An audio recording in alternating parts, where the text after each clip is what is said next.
You think you've heard moving stories before? Wait until you discover this one.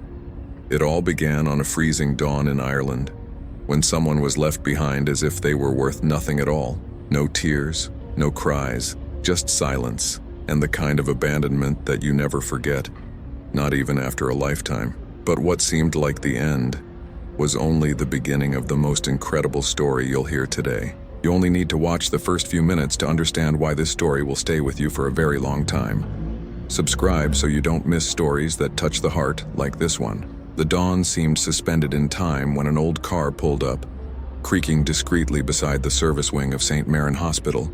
On the outskirts of Dún Éileanna, the low-lying fog covered the ground like a dirty sheet, and the orange streetlights could barely pierce through the damp cold of that January night. Bridget Halcrow stepped out of the car with trembling hands, carrying a shivering bundle. A baby whose face was covered by a rare deformity, a fleshy fold that obscured part of his eyes and mouth. He wasn't crying.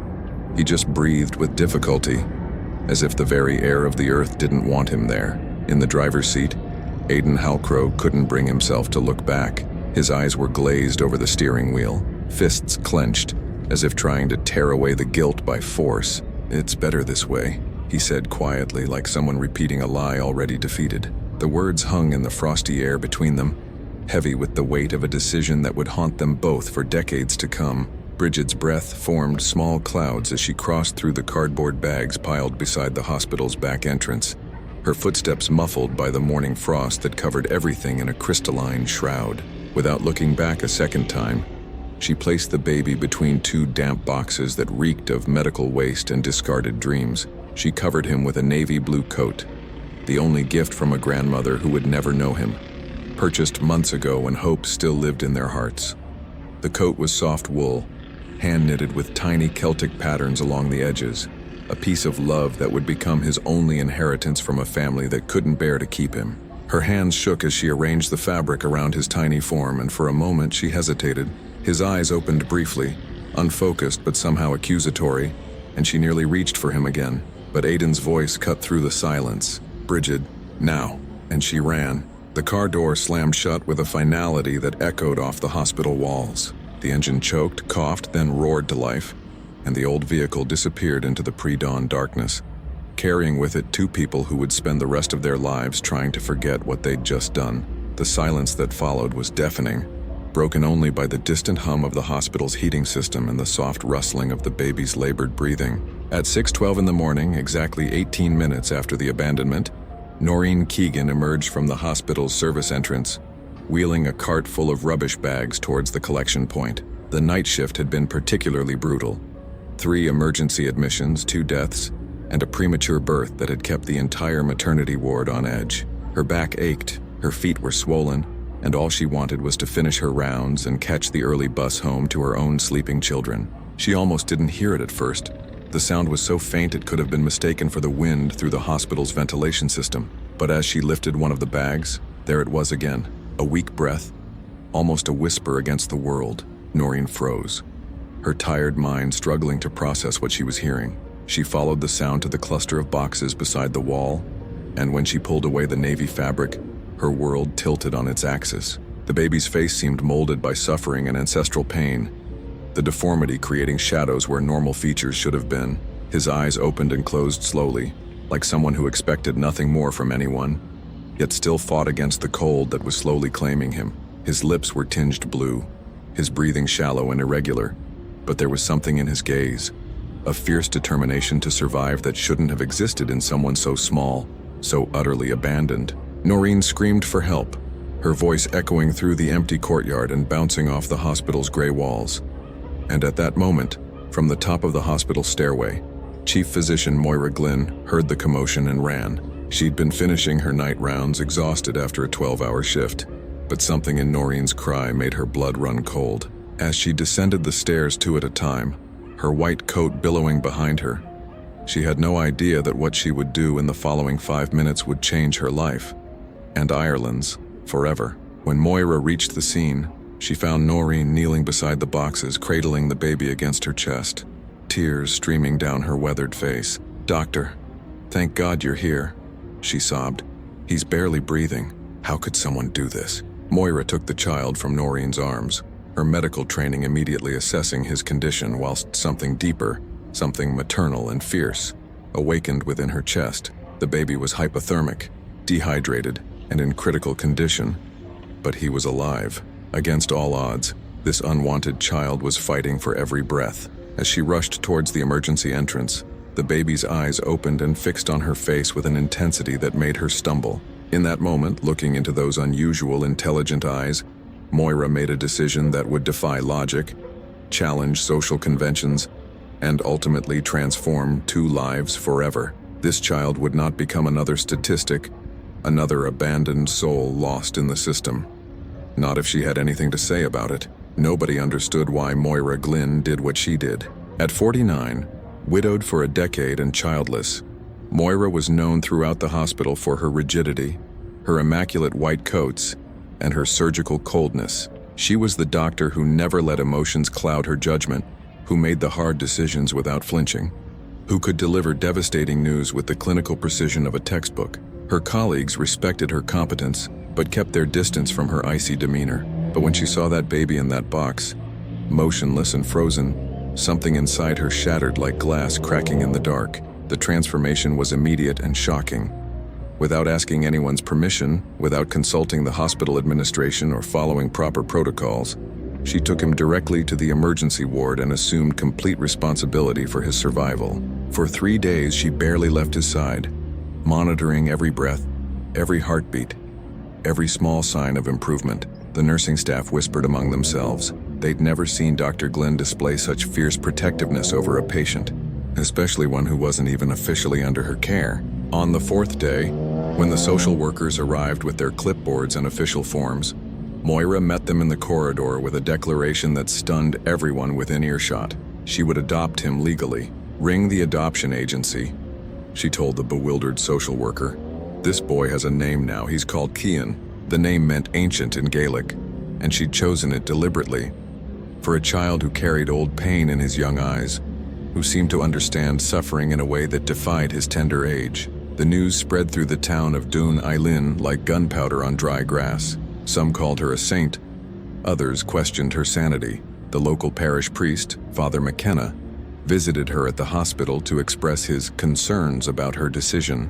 "Dr. Glynn," he said, his voice heavy with disapproval, "surely you understand that God's will must be accepted. This child's condition, it's a heavy burden to bear." Moira looked at him with eyes that could have frozen the River Shannon.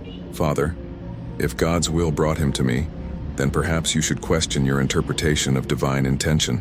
Within a week, the whispers in the corridors became pointed stares. Anonymous notes began appearing on her desk, slipped under her office door, tucked into her coat pockets. "He was born like that as a punishment," read one, written in spidery handwriting.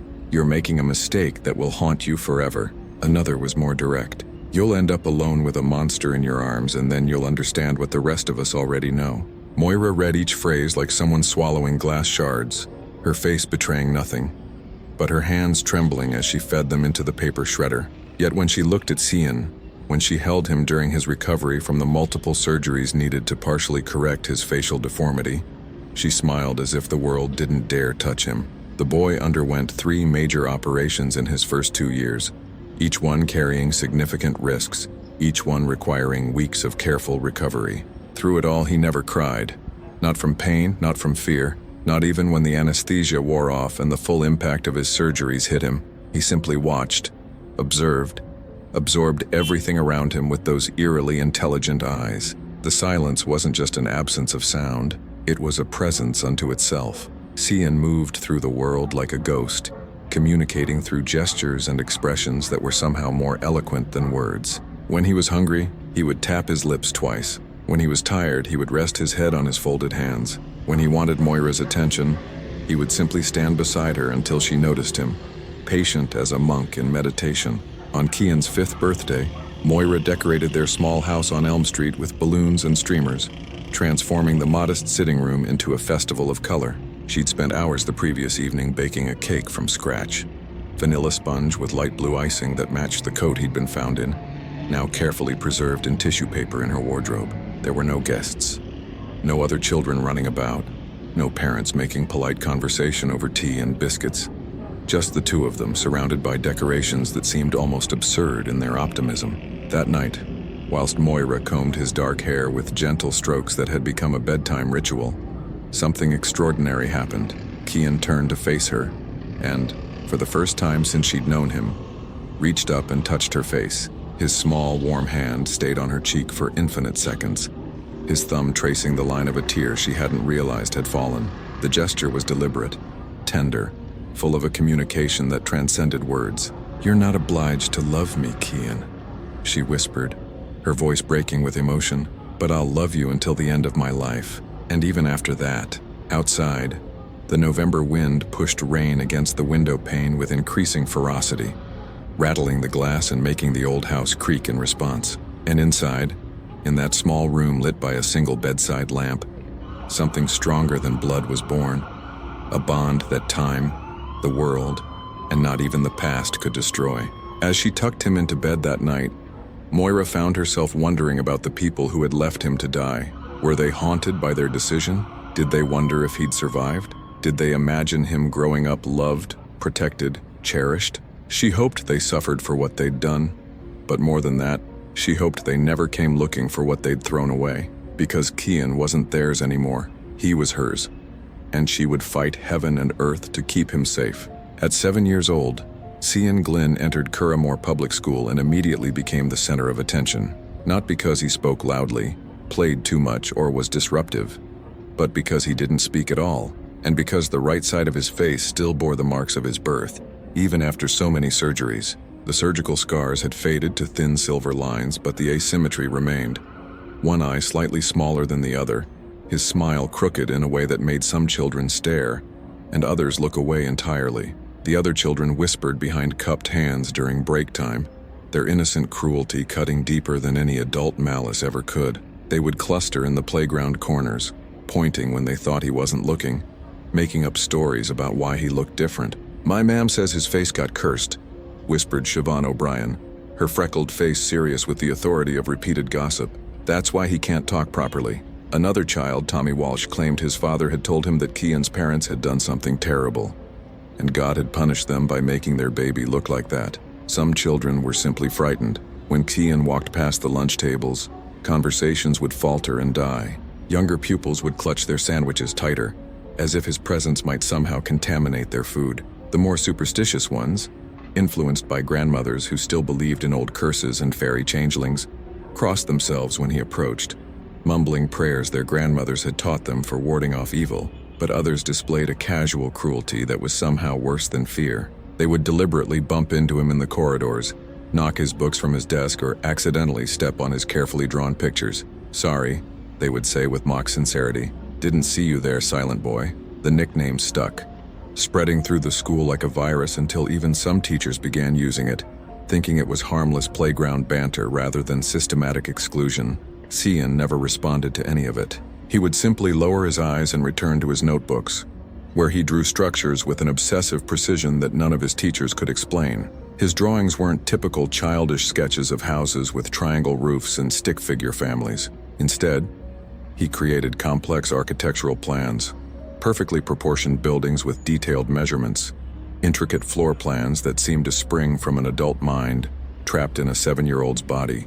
Mrs. Catherine Murphy, his primary teacher, found herself both fascinated and disturbed by his work. She'd been teaching for over 20 years, had seen gifted children before, but nothing like this. Cian would sit at his desk during art class, ruler and pencil moving with mechanical precision, creating blueprints for buildings that seemed to follow actual architectural principles. When she asked him about the drawings, he would simply look at her with those unsettling eyes and return to his work. One afternoon, whilst the other children played football in the yard, Mrs. Murphy found Kian in the empty classroom, working on a particularly elaborate drawing. This one showed a large building with multiple rooms, each carefully labeled in his neat handwriting: reading room, quiet space, places for different people, room where nobody judges. At the bottom of the page, in letters larger than the rest, he had written, "Spaces don't judge, only accept." "What is this place, Kian?"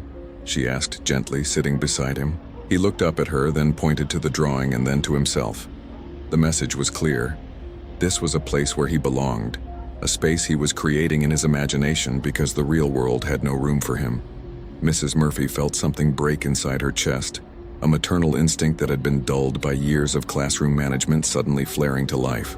Moira accompanied every aspect of his school experience like a silent guardian, monitoring everything from a distance. She knew about the whispers, the exclusion, the casual cruelty of children who hadn't yet learned to hide their reactions. During parent-teacher conferences, she would sit ramrod straight in the small plastic chairs, her medical training allowing her to mask the pain she felt watching her son navigate a world that saw him as an anomaly to be explained, rather than a child to be accepted. "He's remarkably intelligent," Mrs. Murphy told her during one such meeting, "but he's so isolated. The other children, they don't know how to approach him. And frankly, Mrs. Glynn, I'm not sure we're equipped to handle a child with his particular needs." Moira's jaw tightened at the euphemism. "His particular needs are the same as any child's," she replied coldly. "Acceptance, kindness, and the opportunity to learn.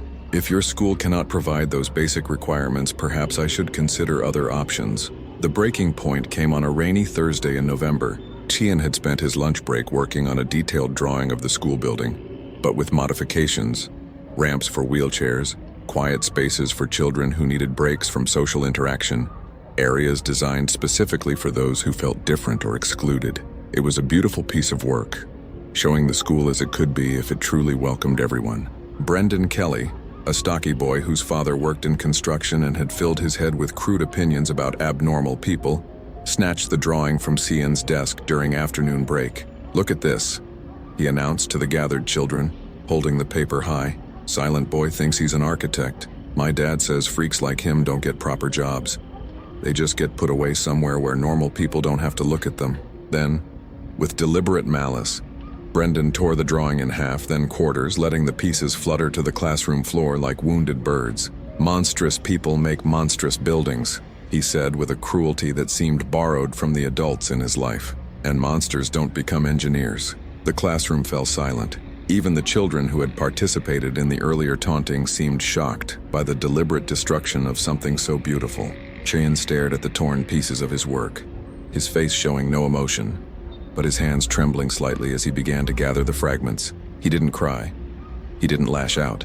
He simply collected every piece with the same methodical precision he brought to his drawings, folded them carefully, and placed them in his school bag. That evening, when Moira came to collect him, she found him sitting alone in the empty classroom, staring at his desk where faint pencil marks still showed the outline of his destroyed drawing. Mrs. Murphy approached her quietly, explaining what had happened, her own voice heavy with shame at her failure to protect him. "I've spoken to Brendan's parents," she said, "but honestly, Mrs. Glynn, I think the attitude comes from home." The drive back to Elm Street was conducted in silence, but Moira could feel the weight of her son's pain filling the small car like a physical presence. When they arrived home, Cian went directly to his room and closed the door. For 3 hours, Moira heard nothing from upstairs. No movement, no sounds, just an ominous quiet that made her stomach churn with worry. When she finally worked up the courage to check on him, she found something that would haunt her dreams for years to come. Cian's room was covered in drawings, dozens of them, all showing the same thing. A house with impossibly high walls, no windows, and only one door. Above that door, in careful lettering, he had written a single word: Moira. Every drawing showed the same structure, rendered from different angles with different levels of detail, but all sharing the same desperate theme: a fortress where the only person allowed inside was the one person who had never turned him away. Moira sat on his bed, pulling him close as tears she'd been holding back for months finally broke free. She understood what the drawings meant. Her son was building emotional walls to protect himself from a world that couldn't see past his differences. And at 7 years old, he had already learned that trust was a luxury he couldn't afford to give to anyone except her. From that day forward, Cian would draw houses for all the people the world tried to leave outside, but he would also begin building walls around his heart that would take decades to tear down. At 18, Cian was already considered a prodigy in conceptual architecture. His models had won numerous school competitions, and his portfolio had earned him a full scholarship to Loughborough University, one of Ireland's most prestigious institutions. The acceptance letter had arrived on a gray March morning, and Moira had wept openly as she read it aloud in their small kitchen. her voice breaking with pride and relief. Finally, the world was beginning to recognize what she had always known, that her son possessed a brilliant mind that could transform spaces and perhaps change lives. The transition to university life should have been liberating. For the first time in his academic career, Xian was surrounded by people who valued intellectual achievement over social conformity. His fellow architecture students were fascinated by his unique perspective on spatial design, his ability to create buildings that seemed to understand human emotion in ways that conventional structures never could.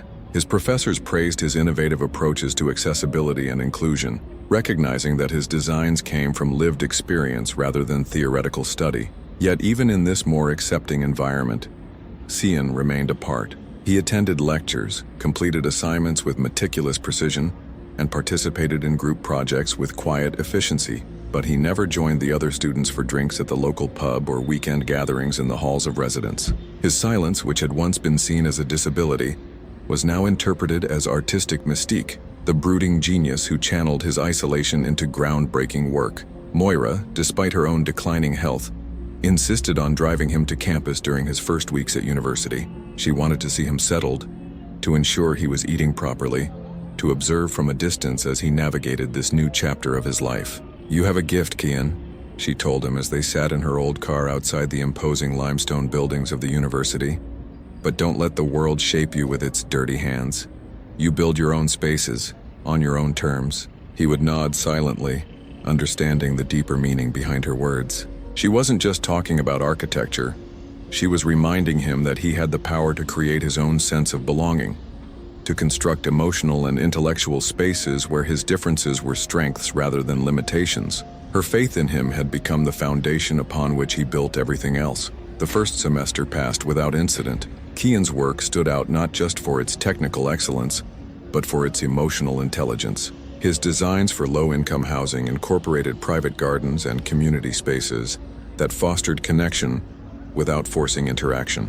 His proposed redesign of the university library created quiet zones for students who struggled with sensory overload, alongside collaborative areas for those who thrived on social energy.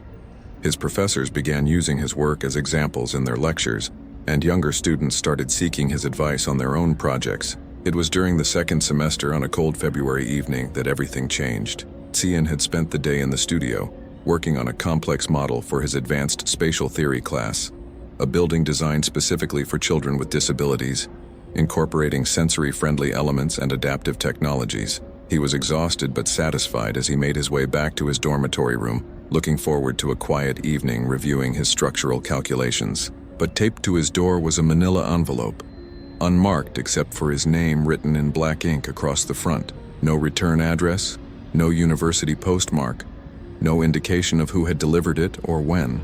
Qian stared at it for several minutes before carefully removing the tape and taking it inside his room. Something about the envelope felt ominous, like a storm cloud gathering on an otherwise clear day. Inside was a single sheet of paper, lined notebook paper that had been torn roughly from a spiral-bound book. The message was brief, written in the same black ink as his name on the envelope.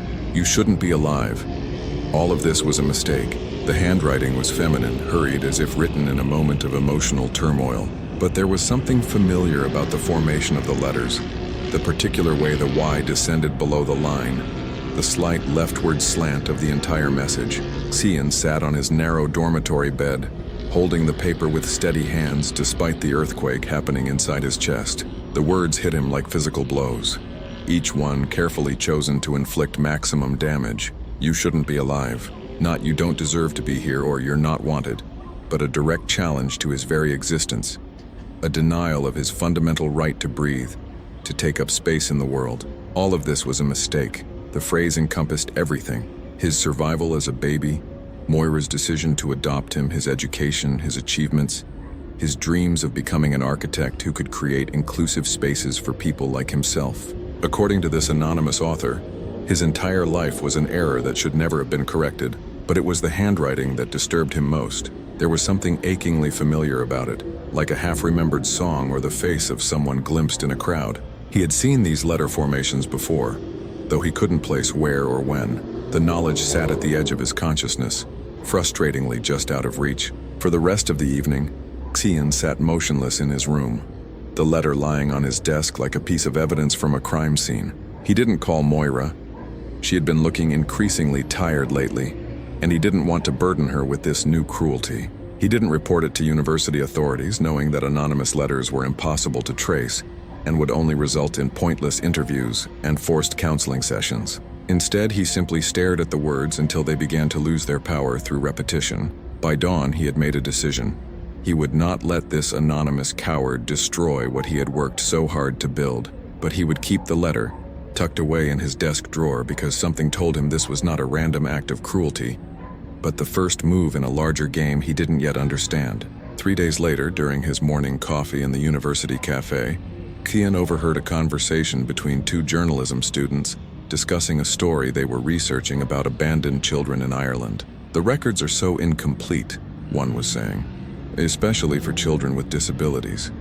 It's like they were systematically erased from official documentation." The other student nodded gravely. "My source at the hospital says there are dozens of cases where parents simply walked away, and no one bothered to follow up or investigate." Kian's hand tightened around his coffee cup. For the first time since receiving the letter, he wondered if its author might be closer than he had imagined. And if they were, what did they want from him after all these years? Was this the beginning of an attempt at reconciliation, or something far more sinister?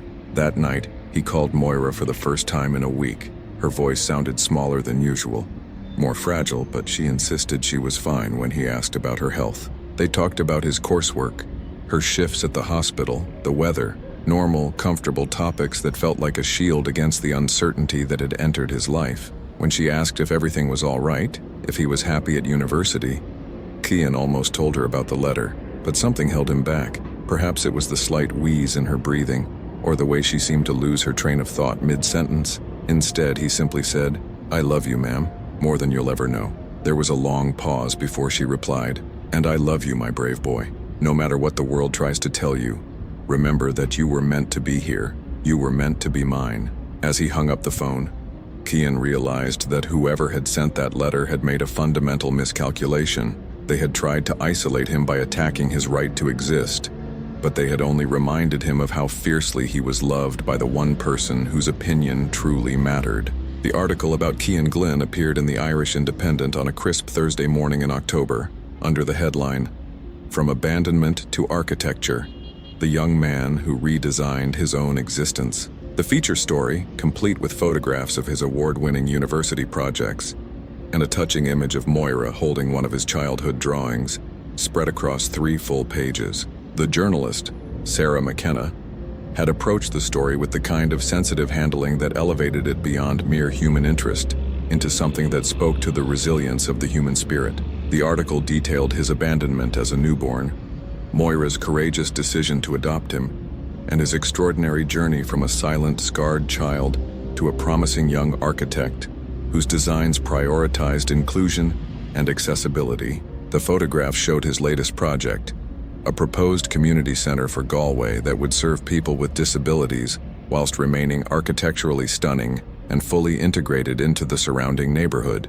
It was inspirational journalism at its finest, the kind of story that restored faith in human goodness. Within 48 hours, the article had been shared thousands of times across social media platforms. Comments poured in from across Ireland and beyond, messages of support, admiration, and encouragement that filled Kian with a warmth he hadn't experienced since childhood. For the first time in his life, his difference was being celebrated rather than merely tolerated. Television producers called the university requesting interviews, and several architectural firms expressed interest in offering him internships upon graduation. But not all attention is welcome, and some stories reach audiences that were never meant to see them. On the afternoon the article was published, during a packed lecture on sustainable building materials, 2 figures appeared at the back of the auditorium. They were older, perhaps in their 50s, and they stood out among the young students like shadows in sunlight. The man was tall and gray-haired, his face bearing the weathered lines of someone who had worked outdoors for decades. The woman beside him was pale and thin, her hands trembling as she clutched a yellowed photograph against her chest. Kian noticed them only as the lecture concluded and students began filing out of the hall. Something about their stillness, their intense focus on him rather than the departing crowd, made his skin prickle with unease. As the auditorium emptied, They approached with the careful steps of people walking across thin ice, uncertain whether it would hold their weight. "Excuse me," the man said, his voice roughened by years of cigarettes and regret. "Are you Cian Glynn?" His accent was local, rural Irish, the kind that spoke of small farms and smaller opportunities. When Cian nodded, the man's composure cracked slightly. "My name is Aidan Halcrow. This is my wife, Bridget. We're your biological parents." The words landed like physical blows, each syllable carrying the weight of 18 years of questions that Cian had learned to stop asking. Time seemed to suspend itself in the empty auditorium, the afternoon sunlight streaming through tall windows suddenly feeling too bright, too revealing. Students' voices echoed from the corridors outside, but inside this space, there was only silence and the sound of 3 people breathing. Bridget stepped forward, extending the photograph with hands that shook like autumn leaves. "This was taken the day you were born," she whispered, her voice barely audible. The image showed a much younger version of the man beside her, holding a baby wrapped in a navy blue coat. The baby's face was turned away from the camera, but Cian recognized the coat immediately. Moira had saved it, kept it folded in tissue paper in her wardrobe like a relic from another life. "We were so young," Bridget continued, tears beginning to track down her hollow cheeks. 19 and 21, with no money, no prospects, no way to care for a child with your condition. The doctor said you might never speak, never live independently, never have any kind of normal life. We thought we were being merciful." Aidan's jaw worked silently, as if he were chewing words too bitter to swallow. "We've regretted it every day since," he said finally. "Every single day for 18 years. When we saw that article, saw what you've become, what you've achieved," his voice broke entirely. "We just wanted to see you, to tell you how sorry we are, to ask if there's any chance you could forgive us." Cian held the photograph like he was holding a piece of broken glass, studying the image of himself as the unwanted baby these strangers had abandoned to die. The man in the picture looked happy, proud even, which made the story even more devastating. This hadn't been a moment of panic or desperation. Someone had taken the time to capture this memory before discarding it entirely. The silence stretched between them, filled with 18 years of separate lives, different choices, accumulated pain and growth that could never be bridged by a single conversation. Cian looked at these people who shared his DNA but nothing else, who had created him but had no part in creating who he had become. They were strangers asking for absolution from someone they had tried to erase from existence. When he finally spoke, his voice was steady and clear, carrying none of the hesitation that had marked his childhood. "My mother never abandoned me," he said, the words cutting through the afternoon air with surgical precision. "She found me in the cold and chose to love me when no one else would. She gave me a name, a home, a future. She is upstairs right now, probably worrying because I'm late calling her." Bridget's sob echoed through the empty auditorium, a sound of grief so raw it seemed to scrape against the walls. "We know we have no right to ask for anything," she whispered, "but you're our son, our blood. Doesn't that mean something?" Cian looked at her for a long moment, seeing in her face an echo of his own features, a genetic inheritance that meant nothing in the face of 18 years of love and dedication from the woman who had truly raised him. When he spoke again, his words would be captured by a student's mobile phone and broadcast across Ireland within hours, sparking a national debate about forgiveness, family, and the true meaning of parenthood. "Biology doesn't make you a parent," he said, his voice carrying the quiet authority of someone who had learned life's hardest lessons early. "Love does.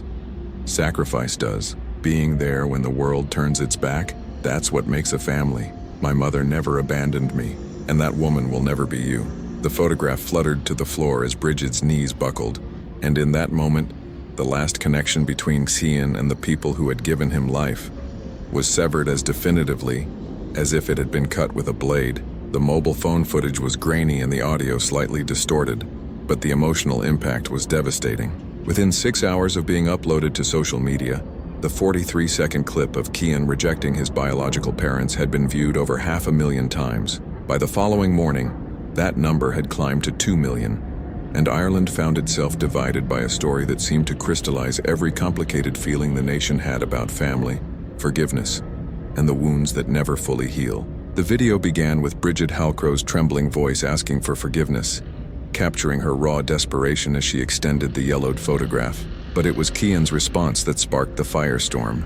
His calm, measured words about love and sacrifice, delivered with a dignity that contrasted sharply with his parents' obvious anguish. The final frame showed Bridget collapsing as the photograph fluttered to the floor, an image so heartbreaking that it was immediately turned into memes, shared endlessly, and dissected by everyone from morning talk show hosts to university professors. The comments sections became battlegrounds. "Ungrateful brat," wrote some. They were teenagers, scared and poor. Everyone deserves a second chance. Others defended Kian passionately. He owes them nothing. You can't abandon a disabled baby and expect gratitude 18 years later. The debate raged across every platform, with hashtags like #TeamCian and Team Forgiveness trending alongside increasingly vicious arguments about duty, mercy, and the nature of family bonds. Television producers descended on the story like vultures on carrion. The Late Late Show devoted an entire segment to the controversy, bringing in experts on adoption, family therapists, and moral philosophers to debate whether Kian's response was justified or cruel. Radio phone-ins were flooded with callers sharing their own stories of abandonment, adoption, and family reconciliation, or the lack thereof. The national conversation had found its lightning rod, and everyone wanted to be part of the discourse. The Halcrows, meanwhile, found themselves thrust into an unwanted spotlight that made their lives unbearable. Journalists camped outside their modest terraced house in Knocknaheeny, a working-class neighborhood in Cork, where privacy was a luxury they couldn't afford. Neighbors who had known them for years suddenly discovered their terrible secret, and the community that had once embraced them now regarded them with mixtures of sympathy and revulsion. Bridget stopped leaving the house entirely, unable to face the pointing fingers and whispered conversations that followed her everywhere. The local shops became impossible to navigate. The church where she had worshipped for decades felt hostile, and even her own family members struggled to reconcile the woman they knew with the mother who had abandoned her disabled baby. Aidan, meanwhile, lost his job at the construction company when the foreman decided that the negative publicity was affecting the firm's reputation. At Loughderg University, Cian found himself the reluctant center of a media circus he had never wanted or anticipated. Reporters ambushed him outside lecture halls, photographers captured him through classroom windows, and his professors had to implement special security measures to protect their students from the intrusive attention. Interview requests poured in from every major news outlet in Ireland and beyond, each one promising sympathetic coverage and respectful handling of his story. But Cian refused them all. His silence in the face of overwhelming public interest only added to his mystique and, paradoxically, intensified the media attention. When you cannot get the protagonist to speak, the story becomes even more compelling, and journalists began interviewing everyone else in his orbit. Fellow students, professors, staff at his old school, even Noreen Keegan, the hospital cleaner who had found him as a baby. The pressure began to take its toll on the one person Cian cared about most. Moira, who had managed to maintain her privacy throughout her son's childhood despite the local gossip, suddenly found herself thrust into the national spotlight. The hospital where she worked was besieged by journalists wanting her perspective on the reunion she had refused to facilitate. Colleagues who had respected her professional boundaries for decades now regarded her with curious eyes, wondering what she really thought about her son's biological parents' reappearance. More troubling were the physical symptoms that Moira could no longer hide. The stress of the situation, combined with a condition she had been concealing from Cian, was taking a visible toll. She moved more slowly through the hospital corridors, her legendary energy flagging in ways that concerned her closest colleagues.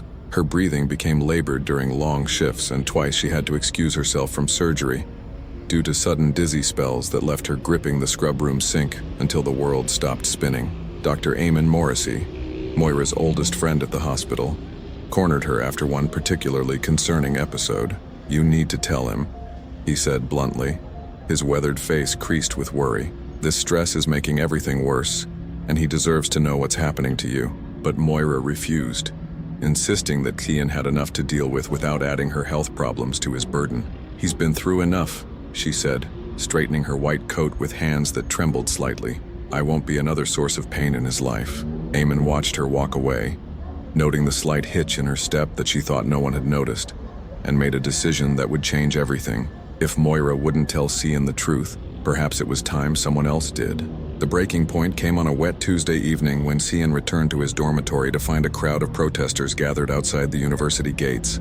Half-carried signs reading, "Forgive and forget," and family is sacred, whilst the others held banners declaring love over blood and Moira is his real mother. The two groups faced each other across the entrance, their chants creating a cacophony of competing moral certainties that made Kian's head throb. He tried to slip past unnoticed, but someone recognized him and shouted his name. Suddenly, both groups surged towards him, microphones thrust in his face, cameras flashing, voices demanding statements about forgiveness, family, and whether he would ever consider reconciling with the Halcrows. In that moment, surrounded by strangers who felt entitled to judge his most private pain, Kian understood that his life as he had known it was over.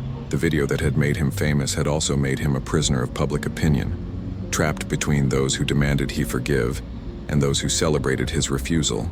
But somewhere in Cork, Bridget and Aidan Halcrow were discovering that being the villains in a national morality tale was perhaps an even heavier burden to bear. And in a hospital in Doon Eileen, Dr. Moira Glynn was hiding a secret that would soon make all of their pain seem insignificant by comparison. The country that had embraced Kian's story of triumph over adversity was now tearing itself apart over what that story actually meant, and none of them, not Kian, not his biological parents, not the millions of people following their drama, had any idea that the most devastating revelation was yet to come.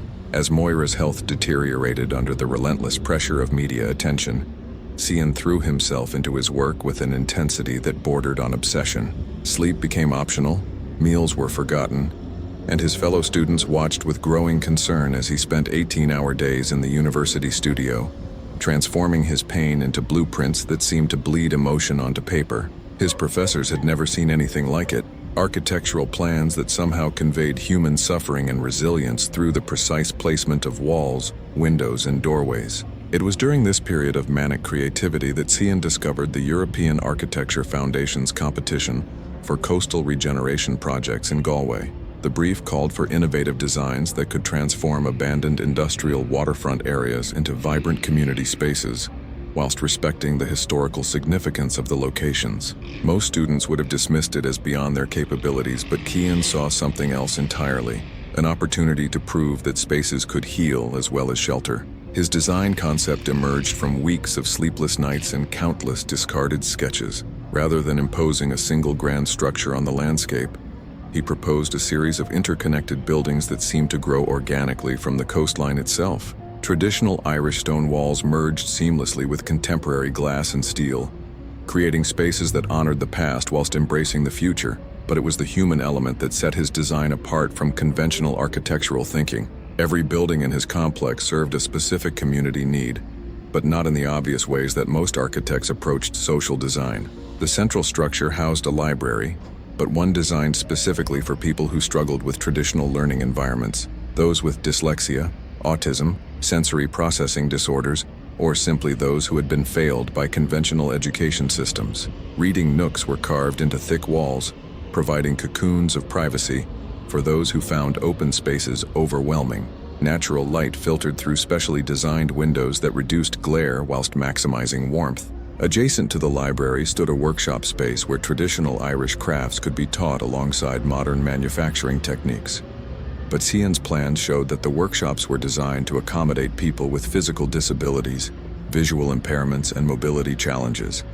Every tool rack, every work surface, every storage area could be adjusted to meet individual needs without drawing attention to those differences. It was architecture as empathy made tangible. The centerpiece of the complex was a performance hall that doubled as a community meeting space, its acoustics carefully calculated to work for both musical performances and public gatherings. But hidden within the technical specifications were innovations that revealed Cian's deepest understanding of exclusion: designated quiet areas for those overwhelmed by crowds, visual cues for the hearing impaired, and sight lines that ensured every seat offered dignity, regardless of physical limitations. In his written proposal, Cian abandoned the dry technical language that typically characterized architectural submissions. Instead, he wrote with a raw honesty that laid bare his own experiences of rejection and acceptance. "I don't want to create beautiful buildings," he wrote. "Beauty is subjective, temporary, often exclusive. I want to create spaces that foster belonging.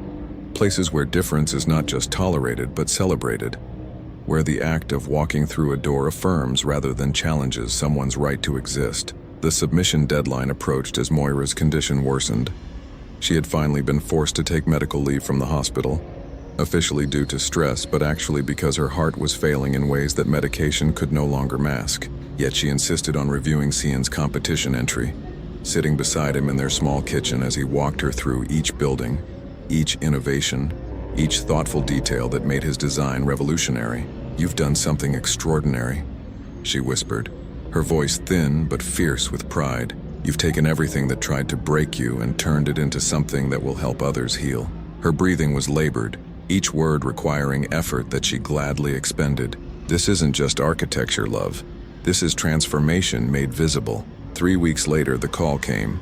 Cian had been selected as one of 5 finalists, invited to present his design to a panel of judges that included some of Europe's most respected architects, urban planners, and community development specialists. The presentation would be held in Dublin, broadcast live to architecture schools across the continent, and would determine not just the competition winner, but potentially the trajectory of his entire career. On the morning of the presentation, Moira insisted on accompanying him despite her obvious frailty. She wore her best dress, navy blue with small pearl buttons, and had arranged for portable oxygen that she tried to hide beneath an elegant scarf.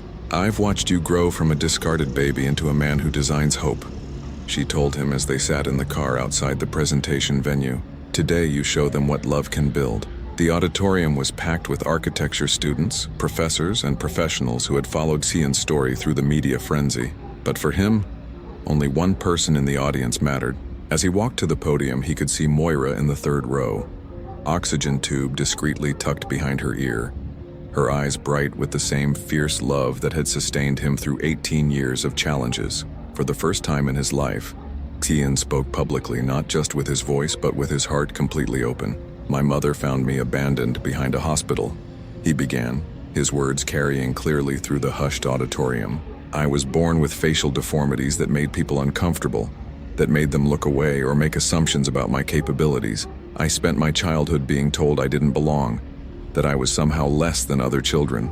The audience was utterly silent, hanging on every word from this young man who had become a symbol of resilience. "But my mother taught me that spaces don't judge, only people do. She showed me that a door can save a life, that architecture has the power to include or exclude, to affirm or deny someone's fundamental worth." He gestured to the screen behind him, where his designs glowed with warmth and possibility. "I don't want to create buildings that turn away the different, the struggling, the forgotten. I want to design spaces that say, 'You belong here,' to people who have been told their entire lives that they don't belong anywhere." His voice strengthened as he continued, years of suppressed words finally finding their expression. "This project isn't about winning competitions or advancing careers. It's about using the tools we've been given to heal the wounds that society creates when it decides some people matter less than others. Every person deserves a place in the world, and it's our job as architects to create those places." The presentation concluded to thunderous applause, but Cian's eyes were fixed on Moira, who was crying openly whilst clutching her chest. In that moment, as judges praised his vision and fellow students cheered his courage, he realized that this triumph was also a farewell. The woman who had given him everything was giving him one last gift, the chance to speak his truth before the world, whilst she was still there to witness it. Later, as they drove home through the Dublin countryside, Moira reached over and squeezed his hand. "I'm so proud of you," she whispered, "not because you might win, but because you found your voice, and what a beautiful voice it is." 3 days later, the call came. Cian had won. But by then, the victory felt hollow compared to the conversation he knew he needed to have with the only person whose opinion had ever truly mattered to him. 2 weeks after the competition victory, Cian arrived home to find Moira unconscious on the sitting room sofa. The television was still playing. A cup of tea had gone cold on the coffee table, and scattered across the cushions around her were architectural magazines she had been reading about his win. But it was the sealed envelope on the table, marked with his name in her careful handwriting, that made his blood run cold. She had known this moment was coming, had prepared for it, had written him a final letter whilst still having the strength to hold a pen. The ambulance ride to St. Maron Hospital, the same hospital where their story had begun 18 years earlier, passed in a blur of sirens and medical equipment. Moira drifted in and out of consciousness, her hand gripping Cian's with surprising strength whenever she surfaced. The letter. she whispered during one lucid moment. "Read it when you're ready." Not before. Her eyes, though clouded with pain and medication, still held that fierce protective love that had defined their relationship from the very beginning. Dr. Eamon Morrissey met them in the emergency department, his weathered face grave with the weight of knowledge he had been carrying for months. "Her heart is beyond repair," he told Cian quietly, leading him to a private consultation room. "We've been managing it with medication, but she's been hiding how bad it's gotten. She didn't want you to worry, didn't want to burden you during your studies." The words hit Cian like physical blows. All those times she had seemed tired, all those moments when she'd paused to catch her breath, she had been protecting him even as her own body was failing. "How long?" Cian asked, his voice barely a whisper. Eamon's silence was answer enough. Hours, perhaps a day or two if they were fortunate. The woman who had saved his life was dying, and there was nothing his architectural genius, his competition victories, or his newfound voice could do to stop it. That night, alone in the house that had been his sanctuary for 18 years, Cian finally opened Moira's letter. Her handwriting, usually so precise, showed the tremor of illness, but her words were crystal clear. "My dearest Cian, if you are reading this, then our time together has come to its end.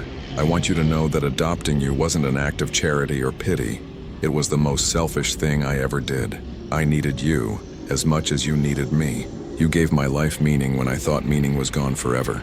You taught me that love isn't something you fall into by accident, but something you choose to build, day by day, brick by brick, like the beautiful structures you design. You were never my son by accident.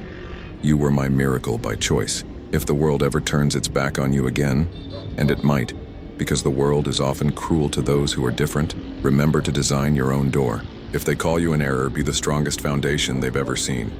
And if I'm not here to remind you, know that you saved me from a life without purpose.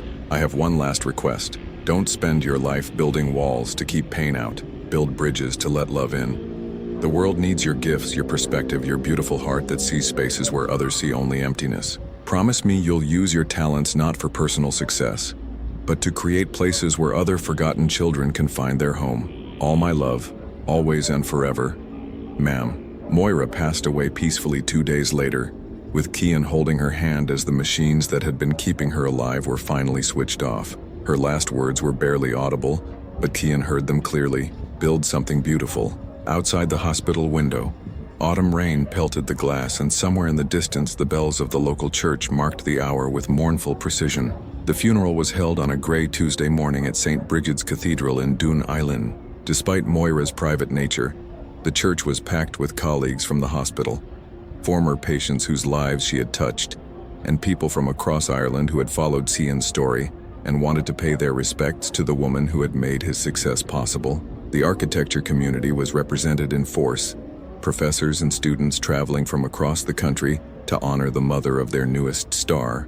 But it was the eulogy delivered by Dr. Eamon Morrissey that captured the true measure of Moira's impact. "She saved more than one life that January morning 18 years ago," he said, his voice carrying clearly through the vaulted space. "She saved herself, and in doing so, she showed us all what it means to choose love over fear, hope over prejudice, the buildings that Cian will design, the lives he will touch through his work. That is Moira's legacy made manifest in stone and steel and glass." After the service, as mourners filed out into the weak autumn sunlight, Cian found himself walking towards the old railway station, where he and Moira had waited for buses during his school years. The platform was mostly deserted, except for a heavily pregnant woman standing near the bench where he had spent countless hours listening to Moira's stories about brave Irish heroes and the importance of kindness. The woman shifted uncomfortably, one hand supporting her back, the other cradling her swollen belly. Without thinking, Cian approached and gestured to the bench. "Please, sit down. You shouldn't be standing." She smiled gratefully as she settled onto the worn wooden slats, relief evident in her face. "Thank you so much," she said, her accent carrying the musical lilt of County Kerry. "I'm waiting for my husband to collect me.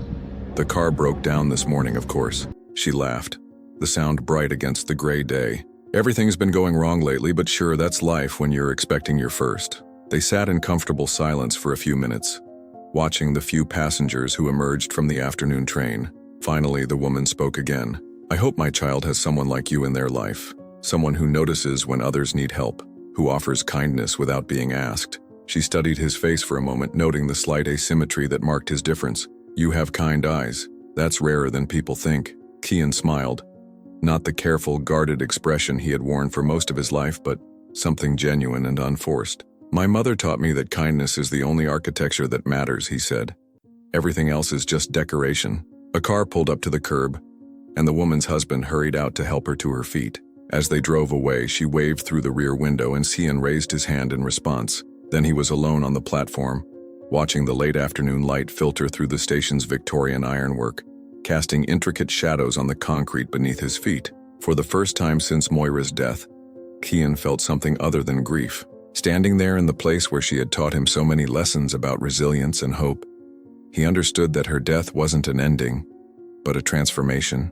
The love she had given him, the confidence she had built in him, the values she had instilled, these were the true foundations upon which he would construct the rest of his life. He pulled out his phone and dialed the number for the European Architecture Foundation. When the director answered, Cian's voice was steady and sure. "I want to dedicate the Galway project to Dr. Moira Glynn," he said, "and I want to establish a scholarship fund in her name for students who design with empathy rather than ego." As he walked home through the familiar streets of Dun Eilean, Cian began to see the town differently, not as the place where he had been abandoned and later rescued, but as the foundation from which he would build spaces of acceptance for all the forgotten children who needed someone to choose them, to love them, to believe in their potential, when the world had written them off. The navy blue coat from his infancy was still folded in tissue paper in Moira's wardrobe, but Cian would not keep it as a relic of abandonment.